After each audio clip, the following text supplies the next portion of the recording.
I'm Ernie Cooper, and I'm actually a former officer and director of the Orange County chapter of the ACFE. And my thanks and all the hard work of Gabrielle and everybody in the team in putting this thing together is really impressive, because this takes a lot of work for those of you that are involved in doing these kind of things. But to have this kind of audience out here is really good. I know we always talked about doing something. We may have done a minor one, but again, thank you all for being here. So let me just ask everybody in the audience a question. How many folks think or have thought that there's fraud in education? Raise your hand if you think that there is fraud in education. All right, that's probably half of you. And I got to tell you, I'm not talking today about fraud with students cheating and things like that, because we could probably spend 2 or 3 hours talking about some cases we've been involved in, where not only we were investigating a community college district where there were allegations that teachers were receiving money for grades. All right? And we got brought into an investigation, and we're not going to be going into details of this, but that was one of the areas of fraud in education that our firm got involved with at least a few years back, that we got involved in. That is not going to be the kind of fraud we're talking about. This particular case that I'm just talking to you right now involved foreign students from the Middle East that were alleging paying money to professors to get grades of A, B, and C. And I got to tell you, that case took us about a year and a half, and we brought in undercover, and we're a CPA firm, but also being a private investigator and being involved in law enforcement before, we kind of knew about techniques such as undercover and stuff like that. So at some point, maybe we'll come out and talk a lot more about that case. But today, I'm going to be having my team, and let me introduce them real quick. Jenny Dominguez, she's a director in our firm of Vicenti. Used to be Vicenti Lloyd Stutzman. It's now Vicenti. She's our director, and she kind of heads up a lot of stuff, but one of them is all the work that our firm does in the education world. Also have Abdon Padilla. Abdon's a manager.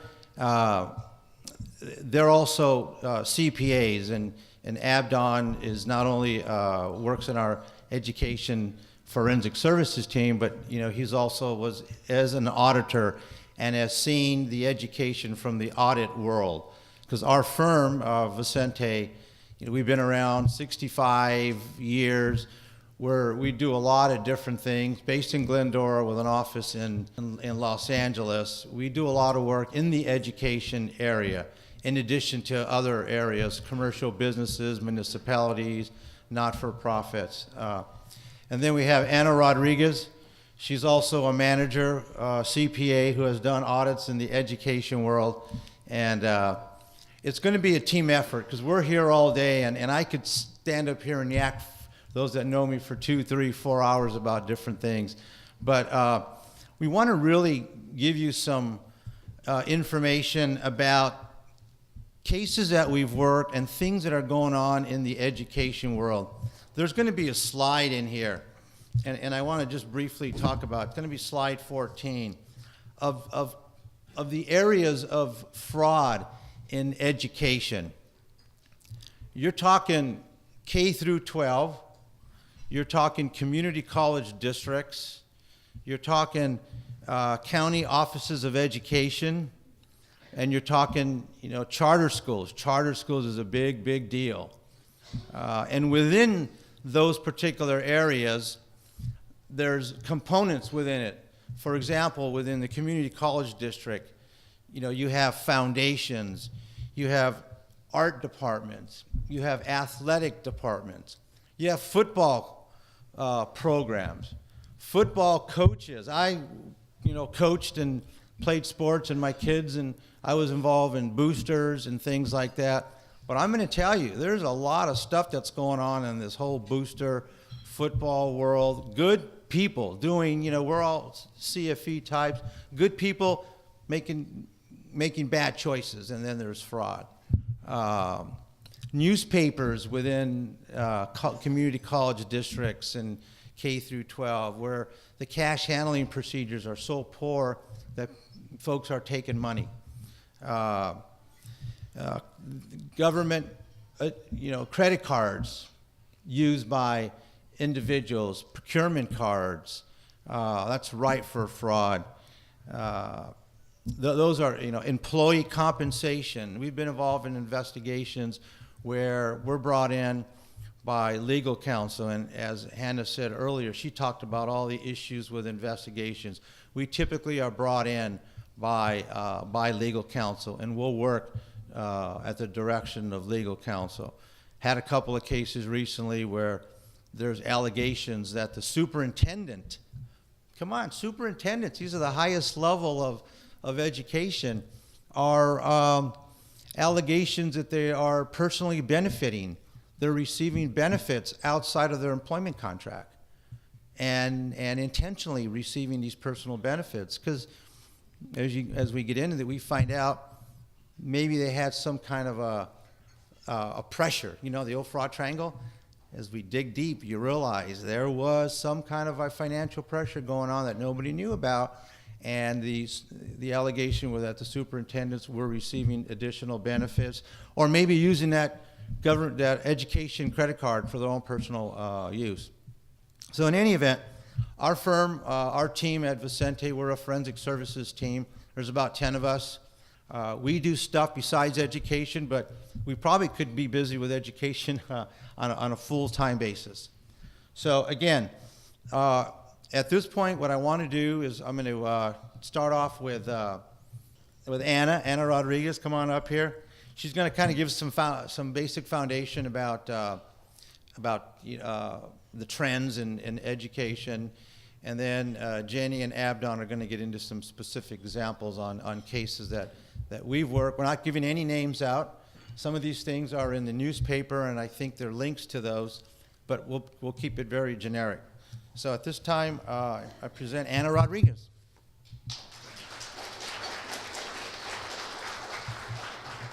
And now we're really going to talk about fraud in the education world.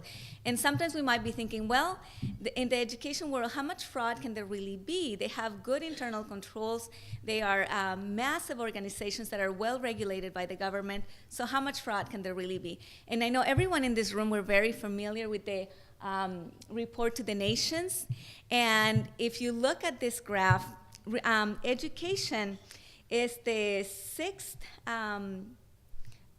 in the number of cases seen, but the median loss is only 62,000. So it's a little lower than what we see in other industries, but it's still pretty significant. Also, if you look at the types of fraud that's committed in the education world, we see that skimming is one of the biggest issues, one of the biggest concerns. You probably all have seen this map, and if you look at the square we pointed out, 25% of the cases in the education world have to do with skimming. And I know if you read the newspapers, you're very familiar with some of these cases, and we included some in our presentation. The first one, this is a very recent one. I don't know if you've noticed, but charter school districts are coming under a lot of scrutiny lately, and whenever they land in the news, it's never a good thing. I don't know if you had a chance to read this in advance, but we provided the link to the newspaper article. On this one, the Department of Homeland Security, the FBI, and other agencies raided the charter school offices. There were allegations of potential conflict of interest from the top, so that would be the equivalent of the superintendent. And there were uses of credit card to pay for lavish meals and out-of-state travel, even out-of-the-country travel. There were high-end clothing, purchase of like Prada bags and items like that that should never be purchased with a government credit card, especially when you think, well, how much do teachers really earn? And when this superintendent or the equivalent of the superintendent is concerned about, providing a good education for the students, her credit card really should not be used for items such as this. You see the next one. It has to do with the K through 12 school district, and the investigation details financial improprieties and misuse of public funds and other alleged wrongdoings. And this raid that they had at the office was part of a year-long investigation into the mishandling of funds and other wrongdoings in the district. And we provided you with 6, so let's go through the other 4. The next one, again, a K through 12 school districts. And these are the clients that we see all the time. We have the biggest portion of our firm deals with audits of K through 12 and college districts. And whenever they have an issue, they will come to our division and say, can you help me with this? So these are the types of issues that we see. On this one, we have in the newspaper showing, again, this is just this month, hundreds rallying at the district office to protest hundreds of potential layoffs. And why is that happening? Mismanagement. So along with that, they're saying that the superintendent had some conflict of interest when he was hiring the CBO.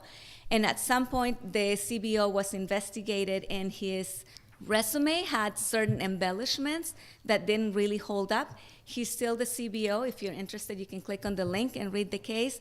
But the issue is that now the money's gone, and they have to take at least over $1 million, over 20 million, I believe, in budget cuts. And that's extreme for the district, and that's all the result of mismanagement. So now they're under investigation. In January 2015, another K through 12 school district. And this one was all over the news as well. It's a little older. A former unified district accountant was sentenced to 5 years in county jail for stealing $1.8 million in student lunch money. When you think about lunch money, really, how much can they really take? Well, it adds up. Remember that map we showed you from the ACFE, that skimming was one of the largest concerns in the education world? Well, this is how. She was just not recording that money that was coming in for lunches, and over a period of years, it adds up to $1.8 million. She was sentenced to 5 years in prison, and she has to repay this money. So it's very, very unfortunate, but when the opportunity is there, it's easy to bend the rules and think no one's looking. We have another one. This is in the San Diego County Office of Education. The superintendent was placed on administrative leave as the school board launches a forensic audit to examine concerns related to certain expenditures and compensation. So one thing we can gather from these newspaper articles that we're showing you is that fraud can happen at any point, from the highest level, like the superintendent, to maybe the lowest level, like an accountant, handling lunch money. And of course, someone at a higher level would have the higher potential to cause damage to the school district, but someone at the low level as well. And sometimes when no one's looking, especially at that low level, that's when the damage can happen. They end up in the newspaper, their reputation is damaged, and the school district suffer, the students suffer. The last one we have, again, is San Diego from January 2016, a K through 12. The San Diego District Attorney's Office is conducting a criminal investigation into the allegations that saw superintendent being fired from the unified school district, and now they're in litigation, and they're trying basically to recover the loss incurred. He was one of the highest paid superintendents in the San Diego County, and he was accused of violating district policies, filing for restraining orders without board approval, and altering district rules for personal gain. And any of you who work in the public industry, you know that these individuals are using public funds. So they're accountable to the public. That's us, the taxpayers. So that's why this is such a big deal. So this is just an introduction of the types of cases that are in the news now. We've worked on some of these cases, and you're free to click on the article and read the entire article to identify. And Ernie touched on this a little when he introduced us. And these are the type of concerns that we see in college districts, county offices of education, K through 12, and charter schools. On the college districts, sometimes we think, well, their internal controls are so well designed and implemented that how could there be any issues? But there are other entities within the college districts that could probably not have such strong internal controls. For example, the foundations that receive donations from individuals who have graduated, past alumni, or just members of the community. Sometimes they don't have such strong internal controls, even though they do go through their annual audit.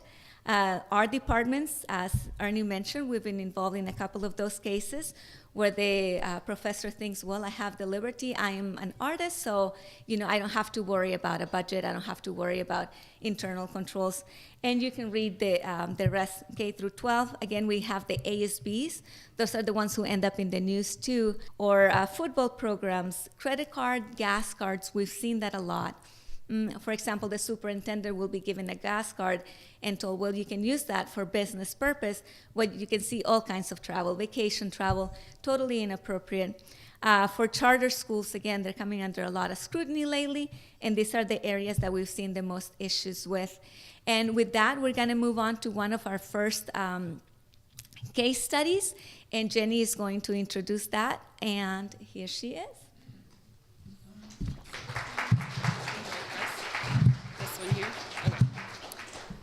Hello, thank you.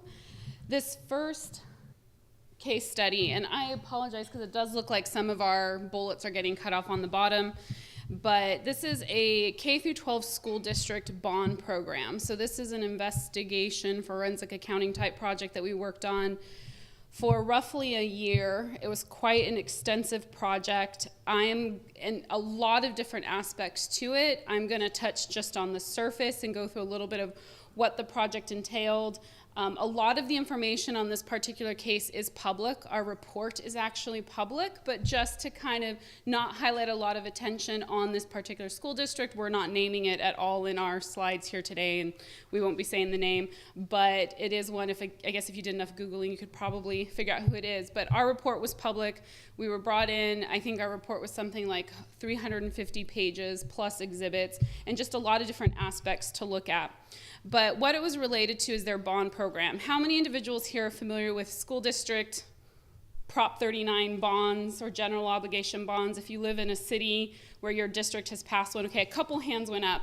A lot of you are probably paying taxes to pay back these bonds.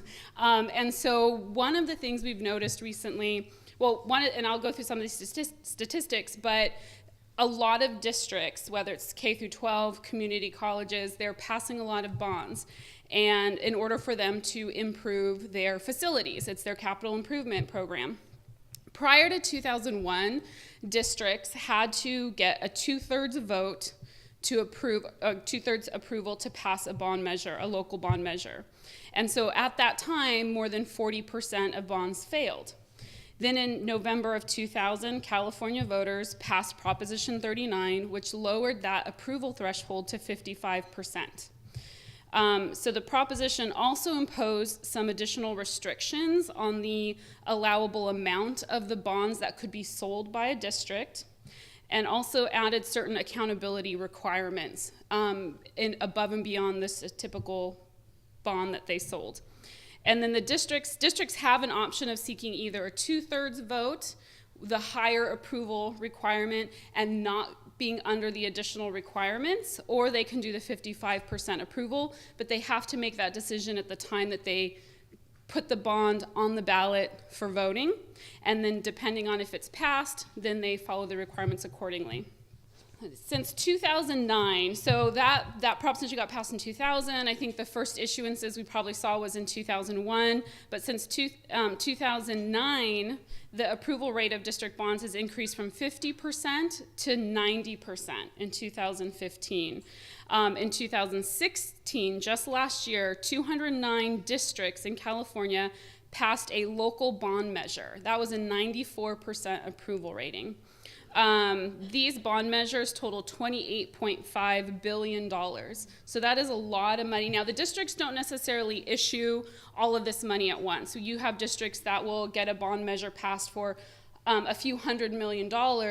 There's certain requirements under IRS regulation that they have to spend down that money within a short period of time, 3 to 5 years. So then they do small issuances. They'll issue $50 million, $60 million every few years because they have to spend that money within a certain number of years as they issue that.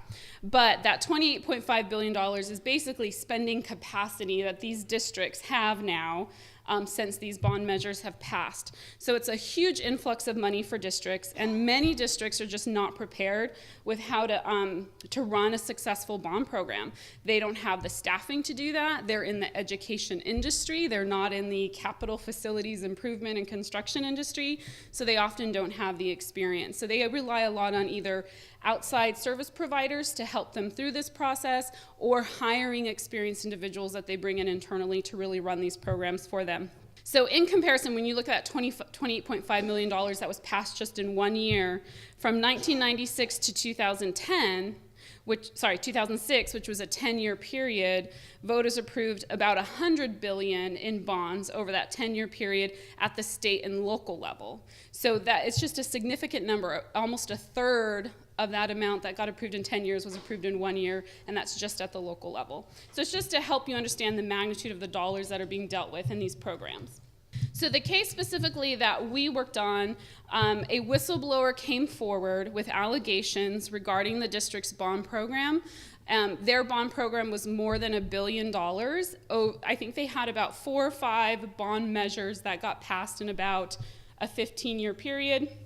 And the cumulative total was over $1 billion. And most of that money had been issued and spent, a significant portion of it. The allegations, some underlining allegations, because it doesn't mean that all of these are true, but the allegations that this whistleblower came forward with were conflicts of interest in approving contracts, vendor contracts, including an allegation of kickbacks to a board member, an allegation of pay-to-play, meaning that the vendors had to pay something in order to be able to do business with the district. An allegation that vendors were overcharging the district, the allegation that the construction management firm that was overbilling the district and not performing according to the terms of their contract, that construction change orders were not properly approved, and the district was not accurately monitoring and reporting on the project budgets and the actual costs, which resulted in overspending. And these are just some of the key ones. I don't know if you guys recall the number of, we had an allegation matrix that we were working off of, and I think the underlying, it was probably almost 100 very specific allegations that we kind of lumped into buckets and then kind of did our work from there. So after a lot of public scrutiny, so one of the things about education is school districts are accountable to the public and to the people within their district and to taxpayers. And so if someone has a concern about something and the district isn't listening, the next step, if they feel like, look, no one's listening to me, they're going to go to the public. They're going to go to the press. They're going to go to the newspapers. They may go straight to the board if they feel like the board is someone that they can kind of get to listen and, hey, you guys need to look into this. So that's where you end up with a lot of these newspaper articles that Anna went through, because I'm not saying this happens all the time, but if the district doesn't take steps to immediately deal with the issue that's being raised, investigate it properly, it could end up becoming a very public issue that then they have to spend more money just dealing with it. So after there was a lot of public scrutiny on this particular case, there was inquiries by the FBI and the SEC. The district board eventually called for an independent review that would be overseen by an independent subcommittee. And what allowed that to happen was there was turnover in the board in the November 2015 elections. So, and there was one particular veteran board member who did not run for re-election, and he was the one that a lot of the allegations were against. So when he got out of there and they got a couple new board members, that's when the board decided, hey, we need to take this seriously. And the FBI coming in, the SEC coming in, they're like, we need to take this seriously, we need to do something.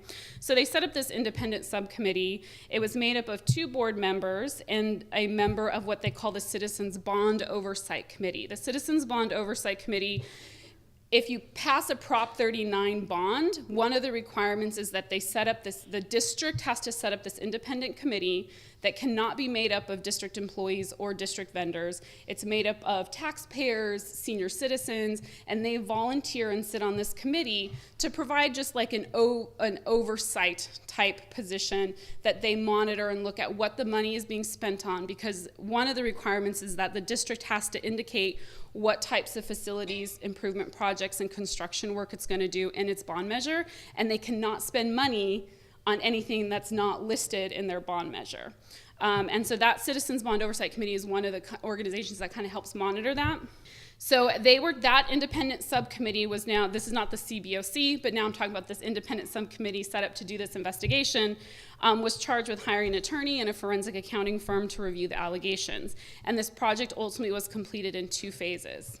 So phase 1 of our work was to prepare a fraud risk assessment based on the allegations of the whistleblower, and develop a phase 2 scope of work. So let's take all these allegations in that this person had come forward with and figure out, okay, what do we need to do now to either investigate or review these allegations? So in that phase 1, we conducted interviews of the whistleblower, district employees, the construction management firm, and just so you understand, this district hired, when they first started passing these bonds, they hired a construction management, program management firm that really oversaw their entire bond program. And they were in there from like the beginning, so early 2000s, and so they had a lot of knowledge about the bond program. We interviewed board members, and then we interviewed some members of that Citizens Bond Oversight Committee. Then we prepared our fraud risk assessment, where we identified the level of risk, low, medium, or high, for each of the different allegations. And then we prepared a proposed work plan. So any of the areas where we identified this is a high risk, and we based that just on the interviews. We looked at some documents, but we're really focused on what is the allegation, and as we talked to district employees, what were they telling us about processes, procedures surrounding that allegation? And if we found that there was a particular area that it seemed just based on interviews, it needed to be looked at, it needed to be investigated, we created work steps in our phase 2 plan to address those. The phase 2, what we ended up doing is proposing 2 kind of separate sections of work or areas of work. One was test of controls. So what we found is in phase 1, there were areas where there were allegations that were more of a management issue. It was, how do you do your budgeting process? How are you monitoring projects? There was no really illegal aspect to it, no criminal, fraudulent, type aspect. It was more management issues. So instead of us looking back and saying, well, did you budget this properly or not? Let's look forward at what are you doing today and going forward to make sure you're budgeting your projects appropriately and reporting that information out in the form of best practices. And so there were 16 areas where we did that. And then the investigative areas were actually the allegations of fraud, waste, or abuse. And we did historical investigative steps, and that was covered 11 different areas. For the test of controls, I kind of talked about that already. Let's see. We really just did an extensive amount of interviews to document in those 16 areas what are their current processes and procedures and internal controls, and then we tested those controls. So this is kind of like an internal audit type thing, right? Tested those and said, okay, are they working? Do you have sufficient controls in place? And then we made recommendations for improvements. I think in that area, our total recommendations on this case, we made over 100 recommendations. I can't remember how many of those were related to the test of controls versus the investigative area, but I know we made quite a bit. The forensic accounting investigation piece, we looked at historical transactions. We did additional interviews of district vendors and requested documents and information from a lot of their vendors. We just reviewed a lot of transactions and documents at the district. It did more interviews of employees and board members. We did a forensic email review. So we actually obtained emails, accounts from their server and did a review on that data. And then we pulled data from public database sources. So I'm going to talk about one area, the allegations of kickbacks, and I'm going to talk about it from a high level. But what we looked at as we did some of our analysis and really dug into this is that there were 26 district vendors that made contributions to various district-affiliated organizations and campaigns. That included their bond campaign. So when they want to go out and pass a bond measure, usually a group of individuals come together and create a bond campaign fund that can collect donations and that basically just funds their bond measure. So there were a lot of donations going to their bond campaign, to board member campaigns, to a nonprofit organization that was organized to provide scholarships to district students specifically. And then we did see some gifts to district board members and employees. That was a small portion of it, about $6,500. But in total, these donations by the 26 vendors over approximately 7 years was $2.1 million. Those vendors were paid roughly $240 million under district contracts related to the bond program. These vendors primarily consisted of professional services firms. They were architects, program managers, construction managers, and law firms, that type of thing. So that being relevant in the sense that districts are not required to go out for a formal public bid when hiring professional service firms. They can do an in-house process where they do an RFP and can kind of use different metrics to hire a firm like this, or professional services firms. And generally, I say generally, the amount donated increased as the contract values grew larger. So we just had a schedule that said, here's how much these companies donated, here's how much they got paid, and what was the trend. And generally, the more money they got from the district, the bigger their donations were back to these campaigns and such. Some of the other issues we saw that board members were involved in approving contracts. They were also involved in soliciting donations from these vendors.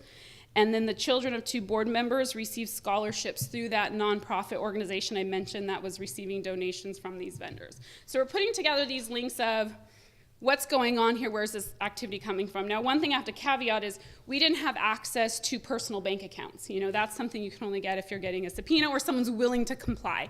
No one here was going to give us their personal bank accounts. So we don't know for a fact that any money ever went, you know, here's some cash to a board member or an employee. But this is the stuff that was publicly available that we were able to get vendors to provide us documentation that we could piece together. The scary part is, in California, there is no law that prohibits a vendor from contributing to a campaign. However, it cannot be tied to receiving a contract. It can't be a thank you for having been given a contract. So they're not allowed to tie that payment to receiving work or having just been given work. However, vendors are allowed to contribute to bond campaigns. So one of the biggest things we were looking at is, did the district have proper controls or mechanisms in place to prevent any influence by those donations that were made? And who was soliciting those donations? And one of the other things too is district employees and board members, well, more district employees are not allowed to use district time to do anything related to their bond measure program, to promote it, to solicit donations, anything like that. So there has to be a clear separation there. But as I mentioned before, there was kind of one veteran board member that was involved in this. This person controlled the board agenda according to information that was told to us. So he determined what went to the board and when. He visited the facilities office regularly where the bond staff worked, where they managed the bond program, and he often visited school sites. So this one board member had a lot of influence in the bond program. The other thing we looked at was whether or not vendors felt pressured to make donations in order to receive contracts. So we interviewed, I think, about 15 different vendors, the ones that were willing to talk with us. And some of the comments they made, I quickly, very briefly summarized on here, but they said it's a part of doing business, and this is common with other districts as well. And they were referring to the bond campaign donations. They said, particularly architect firms, they said, when districts have these big bond programs, this is an area where we can do a lot of business. So we want those bond measures to pass, because then that can help bring us work down the road. So we didn't just contribute to this district, we contribute to districts all over the state. Some said they felt pressure, but they didn't feel it was tied to them getting the work. And then some said they were happy to contribute. And that went a lot to the nonprofit organization I mentioned that was set up to do scholarships. They said, yeah, this is an organization we were asked to donate to, and we were happy to do it. We thought it was a good program. So one of the things, in this particular area, we're not doing a criminal investigation. So we actually can't make a determination whether there was any actual pay to play. What we could do is gather the facts and say, okay, what did those facts tell us? However, we did make a recommendation to the district to work with their legal counsel to determine if they needed to refer this to law enforcement. To say, okay, now, because law enforcement now has the ability to subpoena personal bank accounts, do a little bit more investigating, make those vendors that did not want to talk to us actually talk. They can subpoena them and subpoena their records. Some vendors gave us documents, but we didn't get everything we asked for, and not all vendors complied. So they obviously have a lot more ability to look at this. But what it also did, because our report was public and all of our work was done in a very public setting, it really allowed the district to look at what was happening, what was wrong with their processes related to this. Can they create that separation between, if vendors are donating to campaigns, they do that on their own fruition, and separate, make sure that donation process is completely separate from who's getting the work that they're doing. So I'm going to turn it over to Anna now to talk about one other area related to this project. One of the concerns they had is that the project management firm, who was the construction management firm as well, had been there for a long time. And a lot of the schools in this district had very different treatment, I suppose. Some schools were built as, they would call them basically castles. They were amazing schools with marble benches in the yard, and they were just beautiful. And there were other schools who had not been touched in over 20 years. And there was that concern. So how is the planning taking place? How is this project manager and construction manager distributing the work so everyone gets, what we voted for? Because as community members, if we all pay the same amount, then our schools should benefit equally. So it turned out that the project manager, construction manager, had been there for the duration of the program. And in 2012, so this is after about 10 years of the same construction and project manager, they decided to issue out proposals or requests for proposals, because there were certain issues that the staff was not very happy with. But at the end of the day, the people who make the decisions for the school district are the elected members. So those are the board members. And they went through the evaluation process for the RFP's responses, and they had about 10 different firms respond. They evaluated all of those, and they decided, okay, these are the 4 strongest firms that we need to invite back to interview. And they felt, well, the firm that has been with us for all this time, they did not make the cut. They were not part of the final 4. And they felt it was not politically correct, I guess, to leave them out, so they invited them for the interview process. They went through the interview process, and the staff recommended to the facility subcommittee, which is a subpart of the board, that the current management firm be kept as the project management, but another firm be selected as the construction manager. When the board members who were part of the facility subcommittee heard their recommendation, they said, well, especially the one veteran board member said, well, I think that this company has done a great job so far. I'm not concerned with their performance, so I'm going to reject your recommendation, and we're going to recommend to the board that they be kept for both construction management and project management. So then when they come to the board, all the board sees is what the facility subcommittee is recommending. And they're seeing that, okay, well, we have no issues with the construction manager, program manager we've had for the last 10 years, so why change? And we got to listen to their conversations in the facility subcommittee, and at one point they said, well, if it ain't broken, why do you have to fix it? And that was basically the approach. So the other board member who was part of the facility subcommittee, she agreed. And then the facility subcommittee, when they recommended to the board, that's all the board heard. The facility subcommittee has, they have gone through the lengthy process. They've vetted all these proposals. They selected the best firm to do the work, and this is their recommendation. They never knew the backstory. They never knew that the staff members had actually proposed something else. They never knew that this one construction and project management company had not made the final 4, and yet they were here being presented as the top recommendation. So, and not only that, remember this veteran board member is not going to run again for re-election. So he decided that he wanted to take care of this company, and he added a clause, or he requested to add a clause in the contract that says this contract can be terminated only for cause. As to before, the clause was not there. So basically, he was tying the district to stay with this company even after he was gone. The findings that we had were, as any investigator, when you approach your investigation, you're going to see, okay, what's happening? What's the benefit to this board member if this construction management company stays or goes? Why does it matter to him? Remember that not-profit organization that was receiving contributions? Remember his campaign contributions? And even his children benefiting from this scholarships offered by the nonprofit organization. So we looked at the contributions, and we noticed that in the total time that they had been there, they had donated over $400,000. And then we looked at the detail. We looked at the timeline. That's what we do. We looked at what's happening before, what's happening after. So we looked at the contributions made prior to this renewal of the contract, and they were usually about, a couple of 25,000, a couple of times a year. But for this year, they did an additional contribution, and interestingly enough, it was right around the time that the contract was being negotiated, and this was being proposed to the board. So that was a red flag, of course. And then we also noticed that this veteran board member who had been there over 20 years kind of controlled the board. Basically, the other individuals were not as experienced, and they deferred to him on whatever he suggested. They would go with it.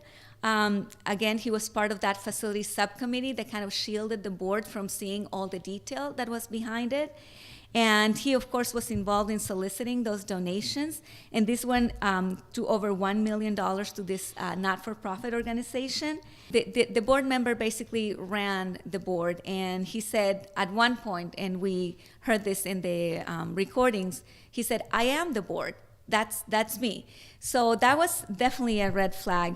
And he also didn't have a good separation between what's the board member's responsibility and what's an employee's responsibility. He didn't have any business walking into the business office, for example, and asking, how is this contract going? Or, how is my vendor being treated? That was completely out of line. So those were some of the concerns and the red flags that we saw and the findings that we saw. We had, of course, multiple findings, but we didn't want to explain all of them to you. That would take too long. Again, the report is public, so you could easily find it. And Jenny is going to wrap up this case for us with the key points. Some of the key points for this is, as I had walked through about the number and the size of the bonds that have been passed by school districts, is that a district really needs a knowledgeable and experienced person internally to manage its bond program and not place too much reliance on a program manager and construction manager. Because at the end of the day, we went into a lot of issues that we couldn't discuss today, in our investigation. But the program manager and construction manager had a lot of control of this bond program. They worked very closely with this one veteran board member. And the program manager, construction manager is a hired firm. Their best interest is their own pocket, not the district's pocketbook, right? So that's one of the things, is you really need someone internally that is monitoring your vendors. And generally, we hesitate. We don't make this recommendation specifically to vendors, but they shouldn't just hand over their whole bond program to this outside organization. Board members should not be intimately involved with the day-to-day activities of the district and the decision-making process that should go on internally. The boards are there as a governance body and an oversight body. And they do ultimately have to approve all contracts and approve everything that the district does, but they shouldn't be that heavily involved in decision-making practices. And then also the board members need adequate training regarding their roles. So these are a lot of things that we made recommendations on. Ensuring there's sufficient detailed monitoring and reporting of bond activities, looking at contracts. There's one architect that we looked at that they got paid, I think their contract was originally like $7 million. It was a really big construction job. After numerous change orders, they were paid like $16 million on change orders on one contract for that one architect firm for one school. But then also adequate and transparent vendor selection process. They're professional services firms that they're hiring. They're not subject to public bidding requirements, so they need to make sure, they went through the RFP process for the construction management program management firm, but then they completely threw it out and disregarded the results of that process, which someone could come in and really start questioning that. What's the point of doing that process if you're not going to then end up selecting who you think is the best fit based on staff recommendations? So that was kind of just some key points on that. And then I think Ernie's going to come back up really quickly to chat a little bit. Okay, so there's a lot of information we just presented, but as a CFE, as you folks are CFEs and investigators, what is one of the biggest challenges that you see from this investigation? And there's a lot of them, but go ahead, sir, ma'am.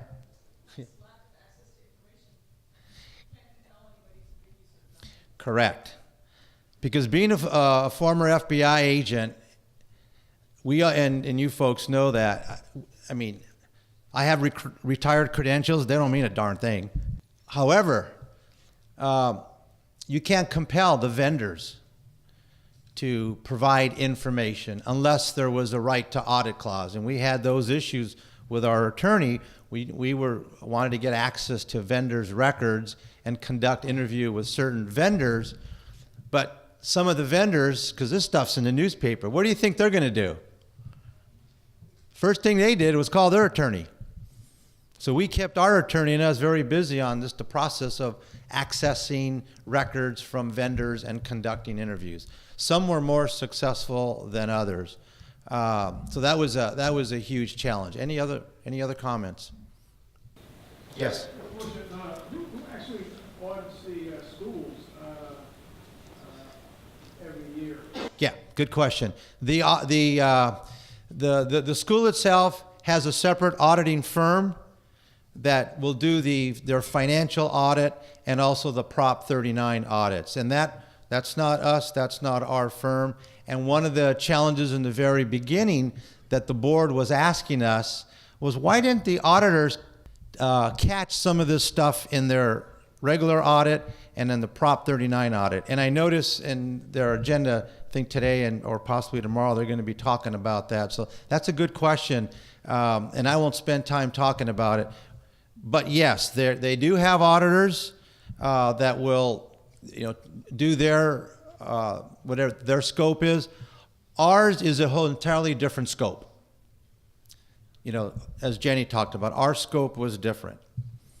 The other thing is, in school districts, especially in this one, everything is subject to the Brown Act, which means the public gets to know everything, which is a good thing in my personal opinion. Discussion, debate, that's a great thing.